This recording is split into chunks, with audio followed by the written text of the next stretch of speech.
Welcome to the Next Gen Podcast. Stepping up to the microphone are your hosts, Bryson Wright and Alex Winton. They got next, so let's get to the show. Hello and welcome into the Next Gen Podcast here on the Bluff City Media Podcast Network. As always, I'm your host, Bryson Wright, joined with my co-host, Alex Winton. And we've got a lot to talk about, even though this is basically kind of like our first off-season pod, because the last game we were still talking about the end of the season. So I count this as our first off-season pod. We've had some big news since the last pod. We'll go ahead and start with the first order of business today.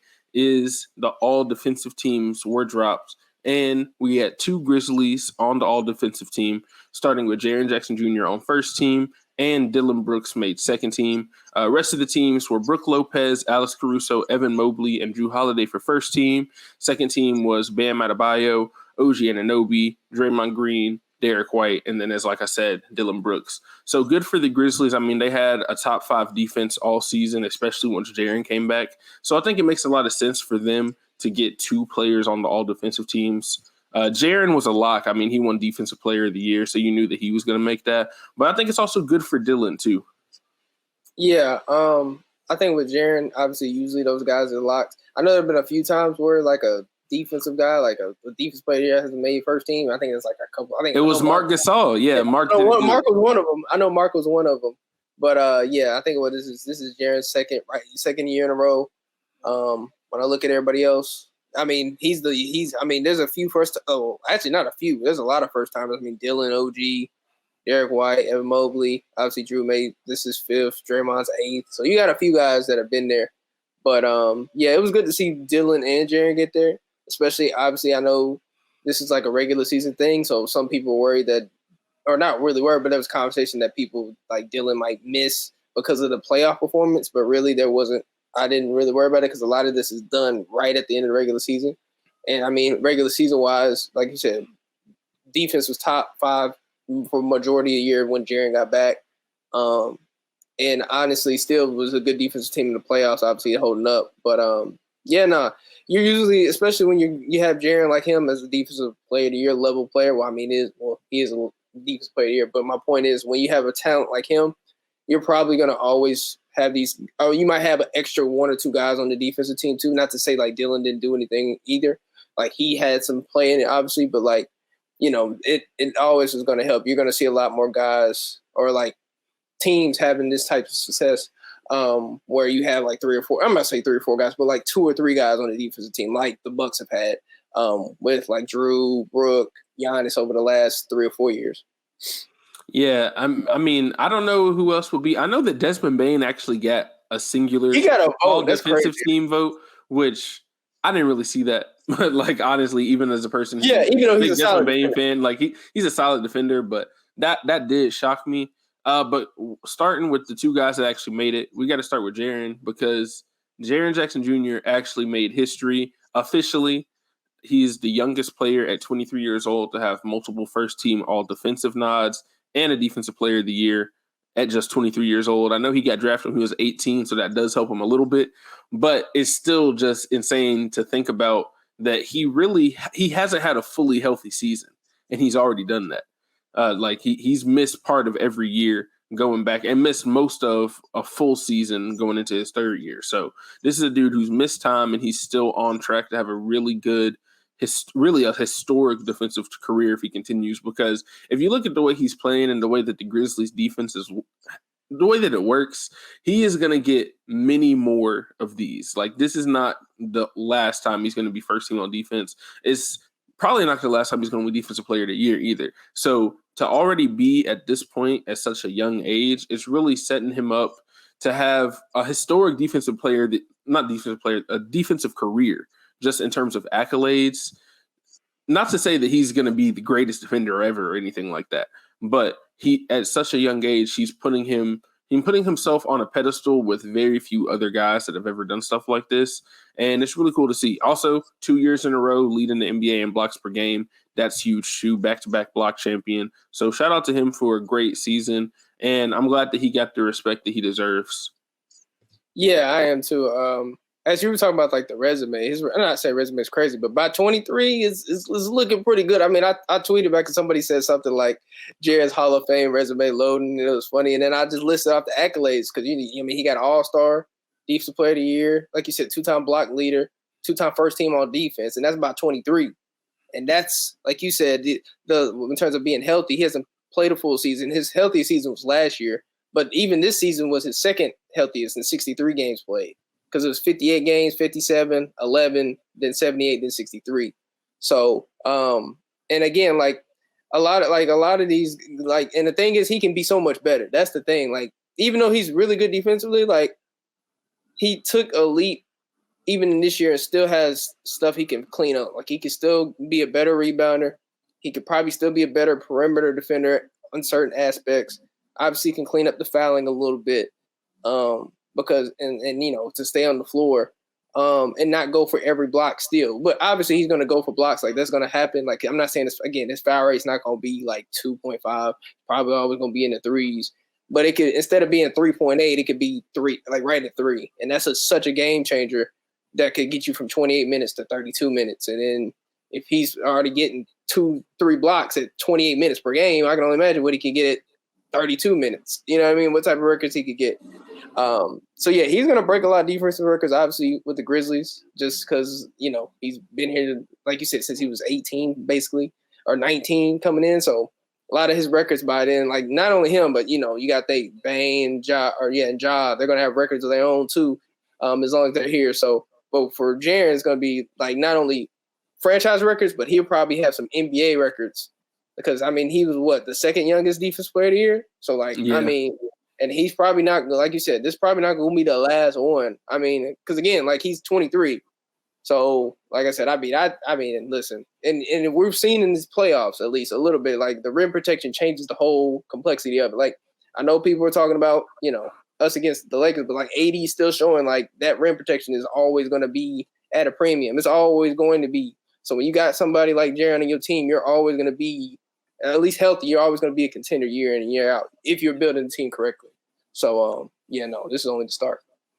Yeah, for sure. And I think that for him, like staying on the court with the foul things this year, I think did help a lot because when you look at, I know that people still like held it against him a little bit when it came to the voting, but it really felt like a lot of the minutes per game wasn't just because of fouls. I feel like he did get in foul trouble a lot more when Steven Adams went down.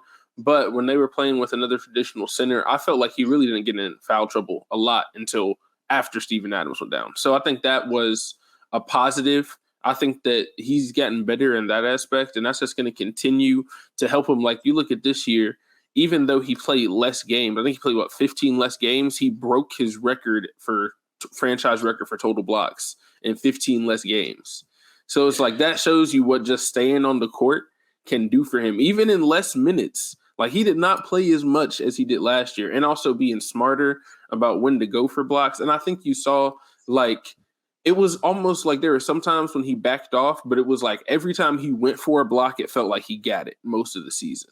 There were less times where he went for a block and it was a foul, or he went for a block and they scored over him. It was a lot of times like if he went for the block, he was sending it off the backboard a couple times. So he had some great ones on Embiid too. So just all around, it was a really great defensive season for Jaren. And I know both of us are really glad that he's getting this recognition. I really thought that last year when he made first team all defense, I thought that was kind of like the precursor to him being a defensive player of the year because it really showed that people are actually watching what he does on the defensive end. And then to make it again this year over players like, Giannis and stuff like that. And then last year making first team over Bam when Bam at the time was really seen as like the defensive big man really by a lot of people across the country. So to see him get the amount of votes and also not only win defense player of the year, but be the leading vote getter for the all defensive team. It's just really good to see the way that he's kind of, like I said, he's finally getting the credit that I feel like he deserved last year too. I know he made first team all defense too, but I still feel like he was a little underrated. People were talking more about, is he just chasing blocks? He fouls too much, all that. They still have a little bit of that, but I think more people have kind of came around and realized the level of defender he really is. And then we got to move on to the other Grizzly that made an all defensive team with Dillon Brooks. And the main thing about Dillon is, I know the last time we talked about he's probably not coming back. It's now official that he isn't coming back. He's not going to come back. So the real question is, does this all defensive team, does this actually raise his value? I know that a lot of people were talking about in the playoffs he tanked his value because he didn't play well. You know, the whole trash thing with LeBron, all of that trash talking stuff, and then just didn't play up to his standard. And a lot of people, and I agree, I think it definitely did hurt him a little bit, but I feel like, you know, getting an all defensive team and stuff like that, it kind of solidifies himself. It solidifies him as one of the best defenders in the NBA. I know that he has always thought he was that, and a lot of people that follow the Grizzlies have thought that as well. But I'm also glad for him to get some recognition too, because he hasn't gotten that recognition yet. So this I think this is really big for Dillon, and I think it will help him when he goes out to the market this year. And it might even help the Grizzlies if they decide to maybe get a sign and trade and try to get something back for him. Yeah, that's what I was going to touch on. Really, is the sign and trade aspect of the value. Because, I mean, I think obviously like his value got hurt from the start of the year to now, because there was a lot of talks about him getting like 15 and 17 per year million. Like that's what most people were talking about. Now most are talking about like 8, 9. So he definitely did tank his value in a contract year, which you usually don't see a lot of. But even in spite of that, like I said, there were some positives obviously in it because, again, he got an all-defensive team. And, again, there's only 10 people that make it. So, you know, you got to, you know, when you make one of those teams, obviously people are going to look at that.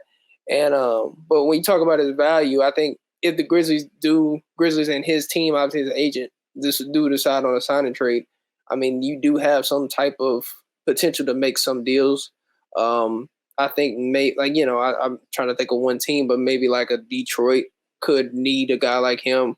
Like it's probably going to be teams that are rebuilding, like Houston, maybe Detroit. And obviously, I know there's been some reports about contending teams like the Heat and Bucks wanting him potentially.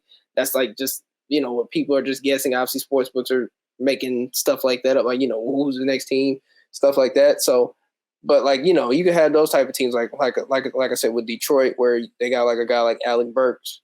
You could do a sign and trade like that. I'm trying to think of another team like let me think. Really just like Cavs could do something like that. They could need somebody. It could be different teams where you could maybe get a player back or get an asset back. I don't know how the Grizz will gauge it for real, obviously, because again, they might not even do a sign and trade. They might just be like, hey, like we're done with him completely, and his agent might, you know, his team, they might be like, nah, we're not gonna do it. But I mean, it would be nice to, because obviously most people are thinking about, man, they're just letting Dillon walk away from nothing. You know what I mean? Where they like, oh, well, if you want to let him walk away from nothing, you could have just traded him last year or done something to get some value back. See, and that was a big thing that I was saying earlier in the season is I thought that if they were going to trade him, they should have tried to trade him at the deadline rather than to let him walk in free agency. Because especially now that report has come out, I think it's going to be hard to find a team that actually is willing to sign and trade when they know that they can sign Dillon as an unrestricted free agent. Like there is no reason to sign and trade for him unless Dillon Brooks is just like, oh, well, no, I'm not going unless it's a sign and trade. And I don't know if Dillon has the pull to do that right now. You know, I don't know if he has the pull to be like, I'm not signing unless it's a sign and trade. And I don't know if there's a lot of teams that would be like, okay, yeah, that's fine, especially when it's something they don't have to do.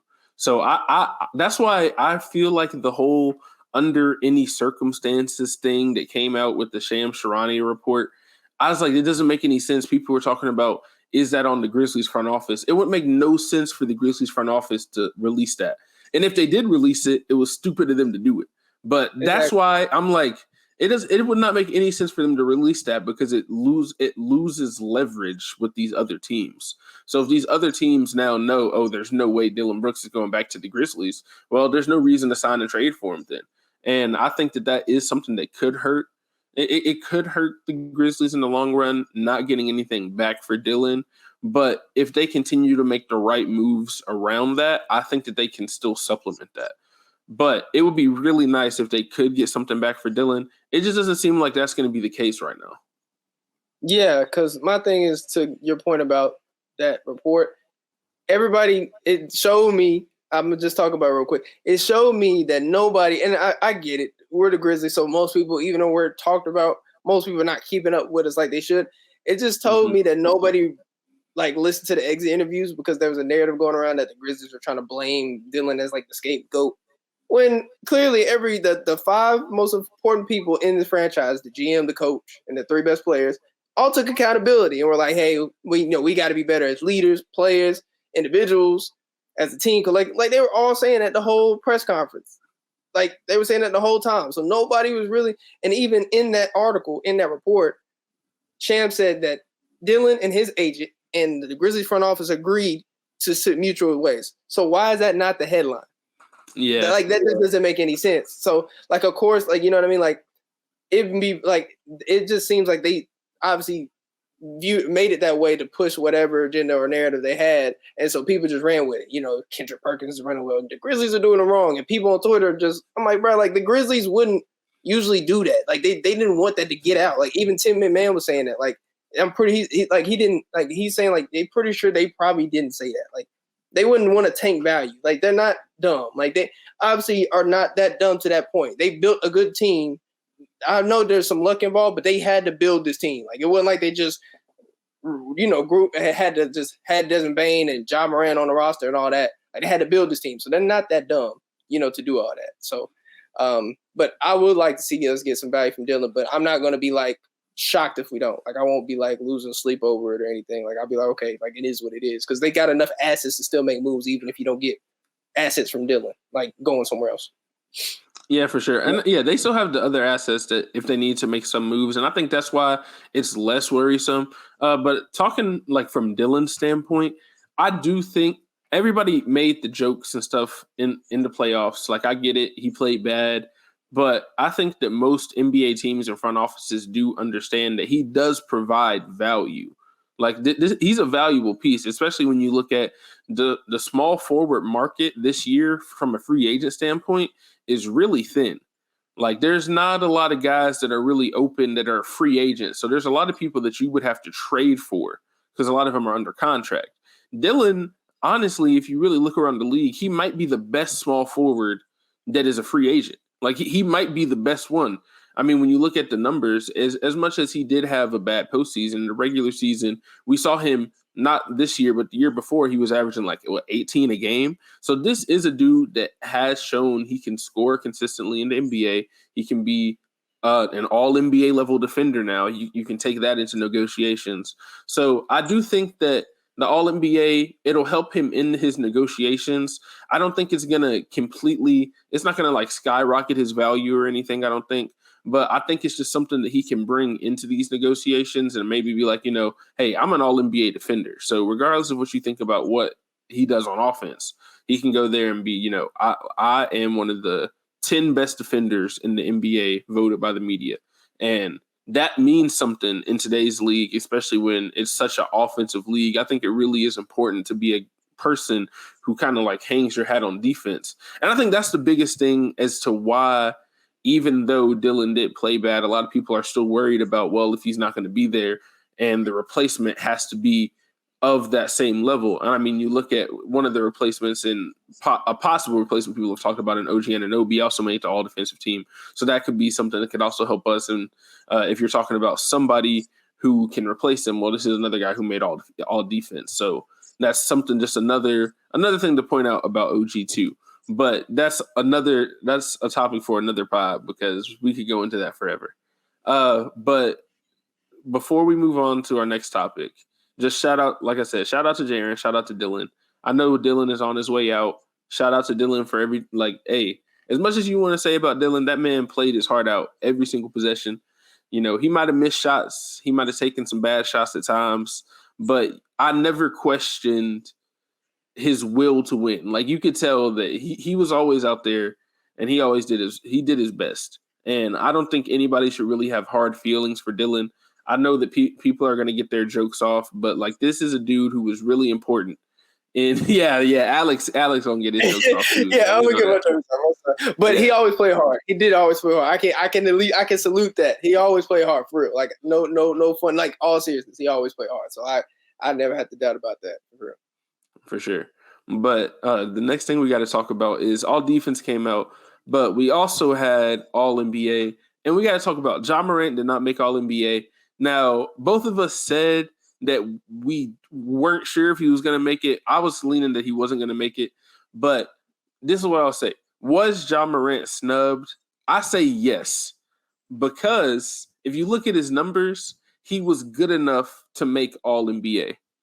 The reason he didn't make All NBA is because of the suspension. And it's 100% that's the truth. Now, whether or not you want to say that's right or wrong, people can argue that all the time. But looking at it from a basketball perspective, when you have a dude that is averaging, I think, 27, 6, and 8. I was looking at my guy Sean Coleman's tweet the other day. He was saying nobody in the history of the NBA has ever averaged that and then not made All NBA, right? Especially even with only 63 games played. Everybody that's done that in the past have made All NBA. So I think the biggest thing comes down to this. If Ja had missed those 9 games because he sprained his ankle or something like that, and it was like an injury that caused him to miss those extra 9 games, I think that he would have made All NBA. And I also think that the timing really hurt him as well, because the timing goes right after the All-Star break and everything like that. And that's when the general public, I feel like, really starts to kind of get into the NBA, is like after the NFL season is over, like the people that aren't the big fans. And that was such a big story, and it happened so late in the season that it felt like he didn't have enough time when he came back to kind of like rebuild his image or like rebuild his case and kind of show, oh, he's come back and he's still this great player. Like, I feel like if he had like 25 games after he came back, instead of, I think he only played like 10 or something like that. He didn't play a lot of games once he came back. If he had a longer time even after he came back and more time for people to kind of forget about the incident, like before the voting, I think he probably could have made it too. But that being said, I do not think the reason he didn't make it is because of his stats. Like, he was good enough to make it. I think it's pretty clear the reason he didn't make it is because of the off the court stuff. Yeah, definitely. I was saying on Twitter, man, just again, man, it is what it is. I didn't expect not one Grizzly to make the All NBA team. Not saying they're not deserving, because I know some were talking about Jaren, and I thought, like I said, he made too much of a late surge at the end, and then more so if it's a body of work thing. So, he did his scoring a little bit too late, obviously, to get his numbers up. And then Ja, obviously, again, just made a dumb decision. So, again, like, I know people, because I think one of my boys, Steven, said it. Basically, Ja lost 40 million off of just the Instagram line, because I think it went from 5 years, 194, and if he would have made an All-NBA team, it would have been like 5 years, 233. And now, granted, he's going to be fine. It's not like he's going to, his contract's going to be all right. But again, like, you hope this is a step in the right direction for him, in the sense of understanding that, again, like you were talking about, like, it's not, we know this is a politics thing. Like, it's all a politics thing. And again, like you said, regardless of if you think it's right or wrong, politics have always been part of every league. It's a business at the end of the day. NBA is a professional league, and it's a business at the end of the day. And when you are one of the people, like Ja Morant, who is one of the future faces of the league, potentially, or one of the most popular players that this sport has, and you have to know what you relatively can do and cannot do. And so when you start doing stuff that reflects bad upon that brand, they will do stuff to make sure and let you know and send a message and be like, hey, get your act together, or else this could continue. Like, it's going to happen. Like, I think somebody said it, but like, I think Bill Simmons and I forgot who else said it, basically said, like, on their podcast, they didn't vote for Ja because of the the off-court stuff.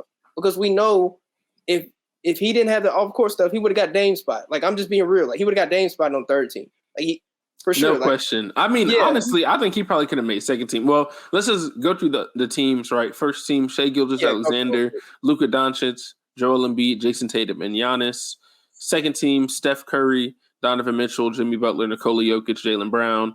Third team, Damian Lillard, De'Aaron Fox, LeBron James, Julius Randle, Domantas Sabonis. Now, from Ja's standpoint, I think he could have made it over Dame. I really think he could have made it over Donovan Mitchell too, just because, not to say Donovan Mitchell gets kicked out, but maybe he moves down to third team. I understand why Dame made it, because Dame had an awesome season, but I just feel like you have to hold it accountable that he got shut down at the end of the year because they weren't even trying, like they weren't even competing for the play-in. You know what I mean? And it's hard for me to put somebody on an All NBA team as great of a player as Damian Lillard is. He's an amazing player, and I know people are going to come, oh, it's an individual award, yes, but if your individual impact is not impacting winning, like that is something that has to be taken into account. But I also think going into the whole Ja like losing money, I think the fact that All NBA is built into like the contract structures is very like this kind of is weird to me. Like I don't really understand exactly why they did that, because you got to keep in mind like these are 100 media members that have made these decisions, and then you're messing up people's money. Like talk about Mark Jackson today. Didn't vote for Nikola Jokic for MVP and just said he made a mistake. And I'm like, dude, like, I get it. Like, people mess up, but like, God forbid that was the vote that somebody needed to put them on the Supermax. And you were like, oh, I was voting for the wrong thing. Sorry. Like, luckily that didn't happen in this, but it's like the fact that somebody making a mistake or something like that could impact somebody making like $40 million more dollars, or somebody who like there's people that probably haven't even watched a lot of Grizzlies games as we're not even thinking about Ja, because they take people from across the country. So I know that, not to say that it's unfair the way that I think the voting is fine, but I think the fact that you have these 100 media members that vote, right, from all across the country, and they can determine and basically decide somebody's contract, I think that can be an issue. I think that's an issue. And I think they're going to have to look into that. I know they haven't really changed anything about it, but it's ridiculous when you really sit there and think that, like, because I feel like if the Grizzlies want to give Ja a Supermax, why not, like, just let him do it? Like, I feel like that's how it works in most of the other leagues. But this whole, like, and like the qualifications, right? So you either have to make first team, or you have to make it in your fourth year, or make it twice in your first 4 years. And it's like, dude, it's so weird, like all the different stipulations that they have on it. And it's like only in certain years it counts and all that. There's just a lot of stuff that goes into it that I think it can get kind of confusing for people. But basically, Ja didn't make All NBA, so he is going to be making less money per year over the next 5 years on this deal. And it's not going to save the Grizzlies money. Alex, I'll let you go into it because you were talking about it, I know, before the show too, is it doesn't necessarily save them money in terms of being under the cap, but it does save them in payroll money when it comes to going into the luxury tax, which is a big thing that could happen this year.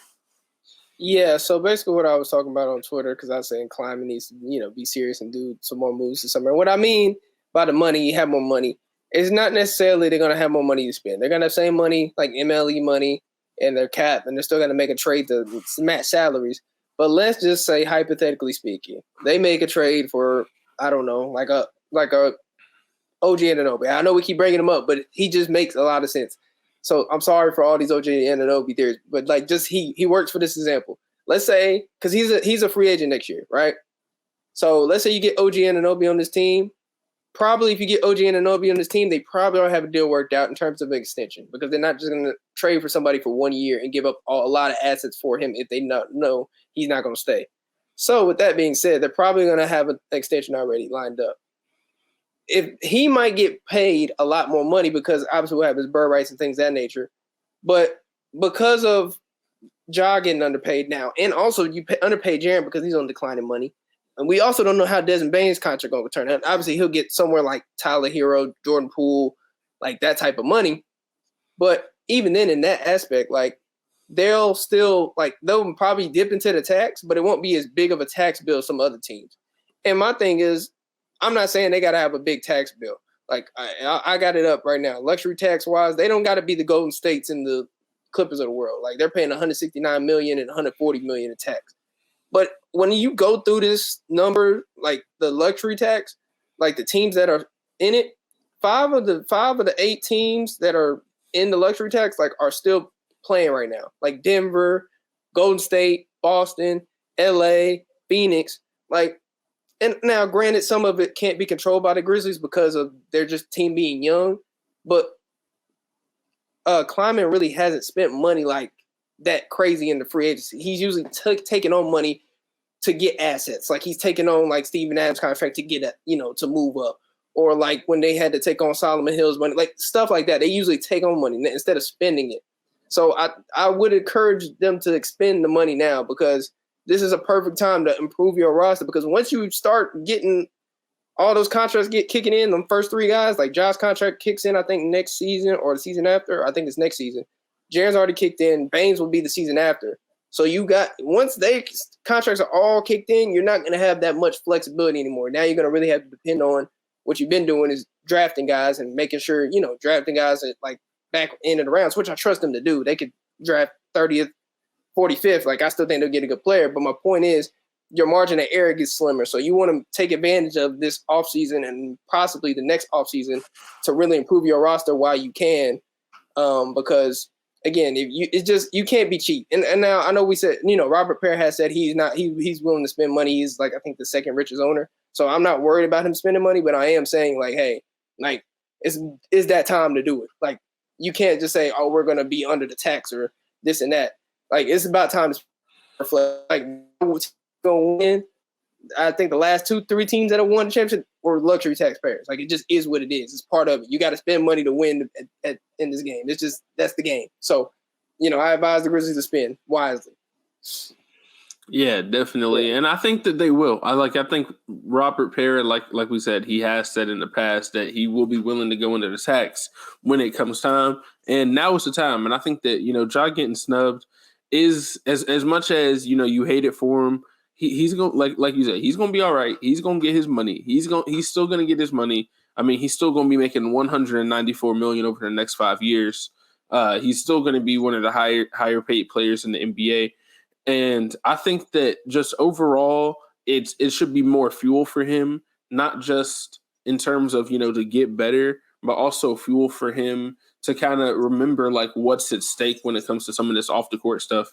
And like I said, whether you want to get into it was right or wrong about them snubbing him like that, like when it comes to this, if I'm talking to Ja, it's like, it doesn't really matter if they're right or wrong. It happened, right? And it happened because of something you did. So that's something that he's going to have to think about going forward. But before we end this episode, we got one last topic. And it's because we're both big on the Macau Bridges train. We're both on the Macau Bridges train. Macau Bridges to Memphis. Now, I'm gonna go ahead and preface this. Will Macau Bridges be a Grizzly next year? Probably not. He probably won't. He could be. He probably won't. But just the little stuff that we've seen the last couple of days is making me think that maybe he would like to be in Memphis. And I think that's a good thing. Not to say that he's going to be there, but if they decided to make this trade or they decided to move some assets to go after a guy like Macau Bridges to basically be the Dillon Brooks replacement, we'll start with this, right? On Twitter, we've seen some of his interactions. We saw his interaction with Desmond Bane today where he was laughing. We saw Ja was liking his tweets the other day. Macau liked one of my tweets the other day that was about the whole Dillon Brooks thing. So I was like, okay, so he's looking for Grizzly stuff. We know, and I really think it could just be them being friendly, Ja and Desmond Bane and Macau and all them. I think it could just be them kind of being friendly. But you know how NBA Twitter is. And in the comments of that, I saw like 3 or 4 pictures of Macau in a Grizzlies jersey. I saw people being like, come to Memphis. They already had the trade machine up. The screenshots were there. They were ready to ship people out. And I'll say this. If there's a trade for Macau Bridges that, like, I don't even know what to say is reasonable, but if you can trade for Macau Bridges without giving up Ja, Jaren, or Bane, then I think you do it every time. Like, as much as a lot of, like, I know that they've been all in on youth and everything, and maybe you don't want to give up on a guy like Jake LaRavia too early, or a guy like Zaire who has shown potential. Like, these are guys who have shown potential, and I get all of that. And not to say that if they keep those guys, they're never going to be good. Zaire Williams might be a really solid player in like 3 or 4 years. But even if that is the case and he becomes like a solid, bench role player, I think if you use a guy like that to get Macau Bridges, you're not going to regret it. Especially when you see the way that he played since he got to the Nets and they gave him the ball a lot more. Not really sure exactly how his role would be. I still think he'd probably be more like the third or fourth option, kind of like he was in Phoenix. So we'll see if maybe that's something he doesn't want to do. Maybe he wants to keep trying to be the first option somewhere. But this is a guy we've seen that as basically the third or fourth option, he can contribute to winning on a level that can take your team to the finals. Right? Because, he's been in the finals. He's done it before. He's been through multiple playoff series. And he's also a guy that plays. He plays a lot of games, and that's something the Grizzlies need. He played 83 games this year, which is just – if you didn't know, they only played 82 games in the season, and he played 83. So the Suns had already played an extra game when he got traded to the Nets. So it was or something like that. The Suns had played more games than the Nets when he got traded, so he ended up playing 83 games this season. So that's kind of crazy to think about. Yeah, and also to your games play thing, he really had missed a game in years. It's he missed one because he got traded, but he ain't in terms of injury wise, he hasn't missed a game. It's been a crazy run for him. But in terms of Macau, yeah, also forgot to mention, if I'm not mistaken, he's also the same class as Jaren. He went 10, Jaren went 4. I'm pretty sure they're friends too. So. Man, he friends with everybody on his team. He's friends with the people that are going to be here. Let's just say that. And obviously, getting Macau, like you were talking about, if that were a thing, is like you said, talking about being an option. It's really about kind of looking at what Denver has and that being the model or the vision where you have a superstar level talent and then you have 2 through 4. Basically, your best players can give you 20 on every given night. If you go look at Denver, Jamal Murray can give you 20. Porter can give you 20. Aaron Gordon can give you 20.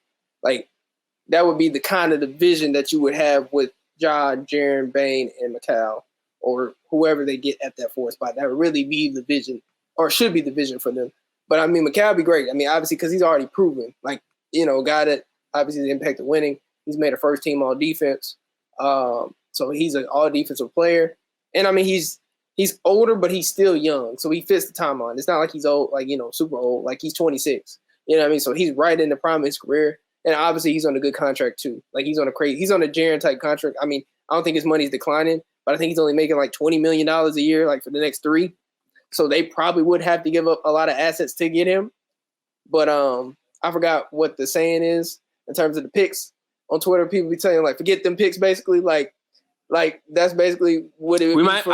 Alex, I think we might have a CeeLo Green situation here. But yeah, we'll say forget them picks for now. Yeah. Forget the picks. We'll say forget the picks for now. Yeah, exactly. We might, forget the picks to put it lightly. Yeah. Which the Grizzlies, like I said, they could trade 3, 4, or 5 picks and still be fine because they draft very well. They find guys even the 2 ways, second round, they would be okay. But I'm a hope for the best. Listen, if Macau's in Memphis, I'm gonna be smiling. I'll be happy. Like I said, if you don't have to give up many of the big 3, which I don't know. We'll see how Brooklyn is because, again, even Kleiman said, it takes 2 teams to kind of trade. Grizzlies can want Macau Bridges, OG Anunoby, Cam Johnson, Dorian Finney-Smith, all these guys that they want. But if these teams like the Nets, I don't know, maybe a Clippers or a Raptors don't want to trade with them or don't like the assets, they're just not going to happen. So we know the Grizzlies are going to be active. I'm very confident in the Grizzlies being active this summer. I'm not worried about that. They did it at the deadline. They're going to do it in the summer. It's just going to be about if the team's going to want to offer anything or are going to be willing to listen to offers and actually go through with it. So we'll see. It'll be fun to see. I know they'll be aggressive, so I'm hoping some good deals get done that work in our favor. And we already know that Zach Kleiman was very, very aggressive at the deadline. And kind of the thing that you said, it takes 2 teams to trade. You can offer stuff, but eventually if they're not going to take it, you only do so much. So I do think that this is going to be really the season for Kleiman to really take the next step. And I feel like just as a whole, I think getting a guy like Macau really shows that you're trying to take that next step to be a contending team. there's a lot of other options, and I'm sure that we're going to continue to talk about this throughout the free agency, throughout the whole offseason until there is a replacement. So a replacement for Dillon Brooks, who we know is probably not going to be there. Well, I say probably. We know he's not going to be. Probably, yeah, he's not. But we'll see what happens. Like, he's not going to be there. They said he's not going to be there. But I don't know. With the stuff with the Grizzlies, I never really leave stuff out. I really, like, until it's signed on the paper, I'm still going to say we'll see what happens. But most likely not going to be back. They got to get a replacement. I think Macau is the number one guy that you need. He's shown the shot creation ability. He's shown the ability to be a catch and shoot guy. He's a really good defender. He's available, like we said, which these are all the things that the Grizzlies are going to need. I think if the Grizzlies had Macau Bridges, they might still be playing right now. Like, I'll say that. So there's a lot of other stuff that went into that, but he would have given them a much better chance in that series. So not to say that it was all on Dillon. Everybody had to play a lot better, I feel like. But I think that him being out there creates more spacing, all of that. It would have helped him a lot. So I think that that's a guy. We know he's at the top of their list. They've already offered 4 first-round picks for him at the trade deadline. They'll probably offer even more first-round picks for him in the offseason. Who knows? It's going to be crazy to see what happens. Yeah, it's going to be wild, man. I mean, I don't know. I don't know what to expect. I mean, I know the Grizzlies will do something, but what are they going to do? There's so many. I'm not going to say so many options, but there's options. And I'm not trying to get my hopes up on anybody. Macau, OG, because they could end up with, like, I don't know, Dorian Finney-Smith or somebody they sign. And then I'm like, oh, man. But I'm not, I at least want to see moves being made to where you're signaling to us that you're being serious. And no disrespect to the moves they made in the past, but if you go look at the moves, especially last year, they made moves in the sense of they moved like a team that was like, oh, we're close, but we're not, like we're still building, like not rebuilding, but like we're still naturally progressing, and they still are to some degree. But now it's starting to make moves where I can look at that move and be like, okay, so you're trying to actually win something now. Like, okay, you're not trying to just be cool with the linear progression thing, like, internal development. Like, no, you're trying to actually go for it. So that's what the moves I want to see. And again, that doesn't mean they got to trade 15 draft picks. I'm not saying that. But I'm just simply saying there's a couple moves like with Luke. They clearly traded for Luke for 2 second, third rounders, or I said 2 second. Yeah, 2 second rounders. I think 2 or 3 second rounders. Mm-hmm. And I think with Danny Green. And now granted, second round don't sound like much, but like they usually don't do that. Like at trading deadline. They didn't usually do that the last 2-3 years. So that gives me hope that they're gonna do some more of this offseason. So I'm ready to see it. I'm excited to see it. I'm not really worried. I trust the front office. I trust the organization. So we're in better spots than most, so I'm going to continue to trust it until I have no reason not to trust it. Yeah, and I think that's the right place to be. But as always, thank you to everyone who listened to this episode of the Next Gen Podcast. For Bryson and Alex as your host, be sure to watch out. Next week, we are going to be moving to Wednesdays. We're going to be releasing on Wednesday. This is going to be coming out on a Friday. It's kind of a different day. Had a crazy kind of schedule this week. So going to be releasing starting on Wednesday, starting next week. So be ready for that. And also be sure to become a Bluff City Media insider at bluffcitymedia.co. All of that. But for Bryson and Alex, we will see y'all on the next episode next week. Thank you for listening to this episode of the Next Gen Podcast. If you enjoyed this episode, leave a like and a comment wherever you download your podcasts. Head over to www.bluffcitymedia.co, where you will find comprehensive coverage of all things Memphis sports and how you can become an insider. We'll see you back here next time.